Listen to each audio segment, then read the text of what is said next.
How's it going, everybody? Thank you very much. I always appreciate you watching. I'm Orlando Ruiz Jr. Welcome to another classic movie review. I'm talking about a black and white gangster movie from 1939 from director Raoul Walsh, the director of The Big Trail, High Sierra, White Heat. Right now, I'm talking about The Roaring Twenties. This movie stars the great James Cagney. The star of some great movies like The Public Enemy and Angels with Dirty Faces, and also starred in White Heat, which from the same director, Raoul Walsh. And you also have Humphrey Bogart in this, Priscilla Lane, Jeffrey Lynn, Gladys George, and this is based on a short story from Mark Hellinger. And the beginning of the film, it is World War I, where we see our main characters meet for the first time in a foxhole. It's 1918, and we meet Eddie Bartlett for the first time, James Cagney's character, where in this foxhole, he just happens to run into Humphrey Bogart's character, and then Jeffrey Lynn's character. Humphrey Bogart plays George, Jeffrey Lynn plays Lloyd, and so Lloyd, George, and Eddie become good pals in the war, and then after the war, at the very beginning of the film, during the World War I scenes, we learn a bit of our characters, Eddie, George, and Lloyd, through their dialogue with each other. Eddie wants to go back home and work on cars in a garage after the war. Lloyd wants to go back home and practice law. And the way George really seems to enjoy shooting at people, you get a sense that whatever he does, it's going to involve some sort of violence in one form or another. And then after the war, when they get back home, Prohibition is in full swing. And Eddie has a real tough time landing a legit job. While he was away at war, Eddie was also corresponding through the mail with a female by the name of Jean. And when he gets back in the States, he looks her up to go visit her, and turns out that Jean is a bit too young for him at the time. And so he says, "Sorry, kid, but I'll see you in a few years." And so, he says goodbye to Jean for a little bit. Since Eddie has trouble finding a legitimate job, he turns to bootlegging and begins delivering liquor for somebody called Panama Smith, a female businesswoman that owns a nightclub. And he takes the rap for her at one point when she's about to get pinched for something, and she's really appreciative of that to the point where she bails him out. A few years go by, and Eddie is out one night at an establishment looking at the entertainment as some girls are dancing.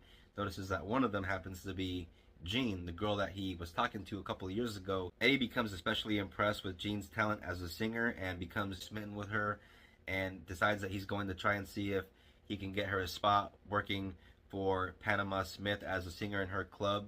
And he slowly works his way up to the point where he and Panama Smith were, at first she was like more like a boss, but pretty soon they become more like partners. And so as time goes on, Eddie becomes more of a big shot. Eddie's old pal from the war, Lloyd, Jeffrey Lynn's character, the guy that wanted to study law when he got out of the war, is now a lawyer working for Eddie.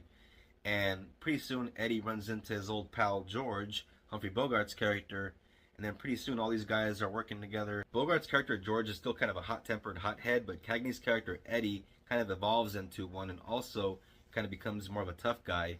And the more of a big shot he becomes, the more greedy he becomes. Roaring Twenties has all the hallmarks of a great gangster movie. You have James Cagney punching guys in the face, knocking them down.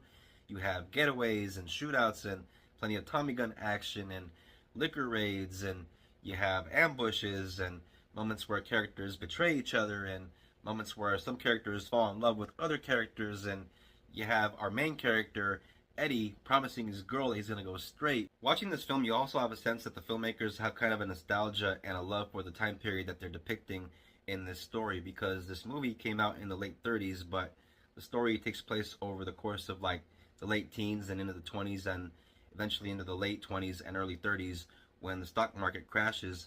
And so everything is kind of told every now and then in documentary fashion, almost like you're watching a newsreel, because every now and then you hear a narration throughout the movie, and during that narration every now and then you kind of see some montages kind of moving the story forward, and in that way it kind of gives it a documentary feel throughout every now and then. And it's a pretty interesting approach to this kind of material, and actually enhances the story in a way. And like he did in many of his other works, James Cagney once again proved why he is one of the great actors of his era, putting in a stellar and memorable performance in this movie as Eddie Bartlett. Because anybody can play a wise guy or a gangster, but not many people can play that part and show that maybe you have a heart, maybe you're a good guy deep down, and maybe you're not all bad. Cagney was able to put humanity in this role like many other roles and show different sides of the character, sides that show that this guy could have went a different route had things been different for him. It's that classic rags to riches morality tale story where you have somebody that builds their life out of nothing, but in a twisted, dark American dream kind of way. And, you know, eventually there's that downfall period. But it's that classic gangster story that so many of us have watched evolve throughout the years in many different versions of films throughout the decades. And right here you got one of the OGs, one of the originals to do it. 1939's The Roaring Twenties. If you enjoy a good classic gangster movie like The Godfather or Goodfellas or American Gangster or Casino or Donnie Brasco or whatever, then you might enjoy something that influenced and inspired all those other great movies. And I'm telling you right now, just because it's in black and white doesn't mean you should sleep on it.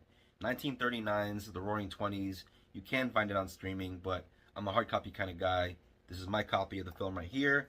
I got the DVD, as you can see there. As you can see there, Cagney is sporting 2 pistols there, ready for action, and the beautiful Priscilla Lane, the character of Jean, right behind him.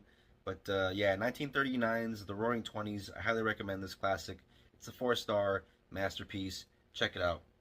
Thank you all very much for watching this classic movie review. I always appreciate it. If you're into the classics, if you're into movies, if you're into this kind of thing, and if you're new to the channel, subscribe. Hit the bell for notifications for more classic movie reviews coming out very soon.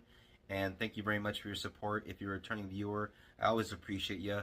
Please don't forget to comment, share, like. Always helps out the channel. And please look out for the next classic movie review. Take care of each other, everybody. Till next time, peace out and God bless.